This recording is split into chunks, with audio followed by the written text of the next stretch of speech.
I got a telephone call from the commandant at the Royal School of Military Engineering. He asked me to come and see me, and at the time I thought, well, this is a wind-up. He doesn't ring up he definitely doesn't ring up some young troop commander who's on the course. And but unfortunately it was, so I didn't turn up. Then I got another phone call to get my backside down to his office. So I thought it was one of the other cadets, officers, playing a game, you see. So I went down and he said, right, sit down, Tony. The war in Iraq looks like it's going to happen in Kuwait. You know, this is 1990. You've been selected. You're going to go as an intelligence officer for 7 Armour Brigade. And it completely, that blew me away. And I said, well, that's great, sir. He said, is that all you've got to say? I said, well, you've kind of shocked me, actually. He said, well, how about this for a shock as well? You're a second lieutenant today, aren't you? I said, yeah. Well, when you deploy, you'll be going as a captain. I said, right. So they promoted me 2 levels. But what they did, which was good, they sent me to Ashford to the School of Intelligence and also into London to the MOD, and I got briefed up on everything that was going on because of going in a specialist role, which was to find the routes that we could cut through Iraq to cut them off from escaping from Kuwait once we then pushed into Kuwait. And while that was a dual role, because the other role was going to be as the intelligence officer for 7 Armour Brigade, which was one of the primary armoured brigades in the British Army. And of course, firstly, hadn't been an officer, so I'm suddenly a captain. Secondly, I'd never been to a war of this type. Thirdly, I'd never played with armour. It had always been para-commando, jumping out of planes, operating four-man teams and all that. Not a clue about armoured warfare. And then thirdly, I was really, if you like, the military engineer expert, looking at the types of mines they might use, the routes we could use, the ground, the terrain. And I remember when I turned up at 7 Armour Brigade in the middle of the desert while we were warming up to do our things, the Chief of Staff called me in and he said, Tony, so you're our expert, are you? And I suddenly thought I might have a problem down below at a moment, because there is no way I have the experience. But we were pushed for that kind of person. So with that kind of experience, so I brought with me a lot of literature. It was a case of being in the desert, reading up in the war, you know, days before we'd go in. Luckily I had about 5 weeks to prepare, because we actually didn't go in, didn't start the war until in the new year. Mm-hmm. And what was of interest was the brigade commander was Patrick Cordingley, who was a very eccentric but charming man. And he'd give very simple instructions, and then we'd get on with it, which I really like. Mission command, best thing an army does. You know, you get told you've got to take that objective.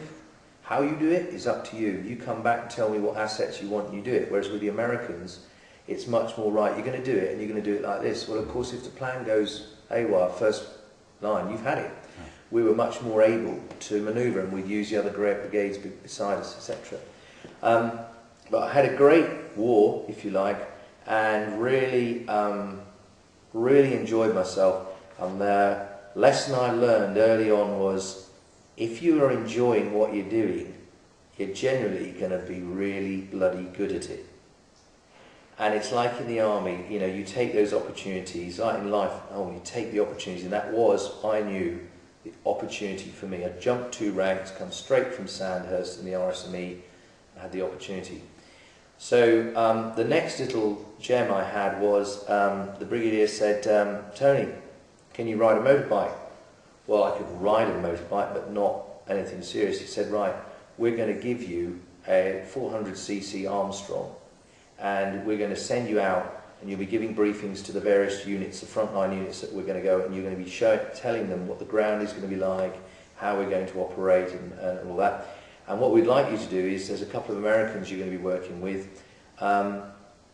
We're going to give you some areas and some routes to go and have a quick look at in the de facto line, where we might be able to swing up and through, because we know there are minefields there, so the enemy will be on the other side. Well, of course, when you've been a commando, you know a minefield doesn't mean the enemy are behind it. They're going to have patrols coming through safe lanes on this side.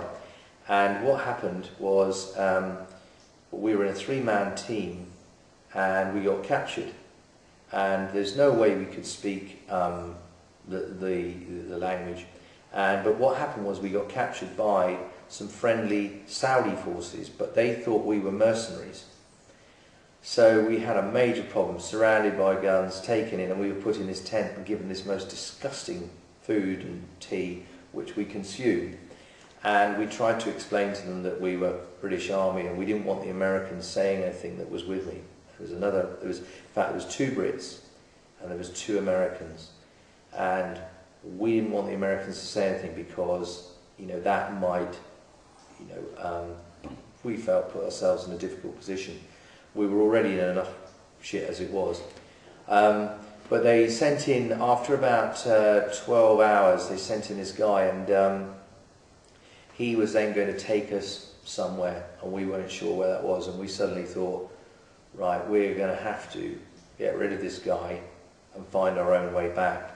But what happened was, when we got in the vehicle, he started speaking fluent English, and he was telling us that he was a liaison officer, and the Bedouin had warned his unit, and what we found is all of these units were different types of units, and some were on the sides of the Iraqis, some were on the sides of the Kuwaitis, and it was a complete mix in that de facto line. And luckily this guy was on our side, and we went off, we drove off, and there was another vehicle behind us, and he said, we're going to be going back down this road, and we're going to be heading south. Well, south to us was back to where we come from. So it's interesting, at that point you think you're going to either have to deal with this individual here so you escape, and we're trained on escape and evasion anyway, or we're going to get taken possibly back to Baghdad, and then that would be that, or he's friendly and he's going to take us that way. And when he started speaking in English, what a massive sense of relief. We were back, and within the next 12 hours I was back on the motorbike and out doing that. So that was so you've got my early army experience and now my experience as an officer. And I left Iraq, came back, had a long leave, and as a result of some of the things I did, because at the end I was given a helicopter with a crew in it and bags of explosives and detonators, and we flew completely over the brigade area right up to from Kuwait City right up the Basra line, up that main road, and then back the way we come, just sweeping back and forwards. We land the helicopter, I put a charge in the tank, normally in either inside the turret or in the barrel, detonate the charge so the vehicle could never be used again, mark it on the map. We do that, and I did that for 3 weeks after the war, which is a great way to finish off the war. And there's some amazing experiences, well, people still being killed and things like that after the war. We were flying over and we'd see these certain things. And in one case I intervened where these Americans where they were about to take these other guys out who were badly injured, and that wasn't right. Anyway, we managed to get some saline drips in them and bring them back. Lots of experiences there. But I left Iraq, and then as soon as I came back, true British Army fashion, they said, great Tony, you've had marvellous experience, well done. You are now going to be posted to a unit and you're going to be going to Ireland.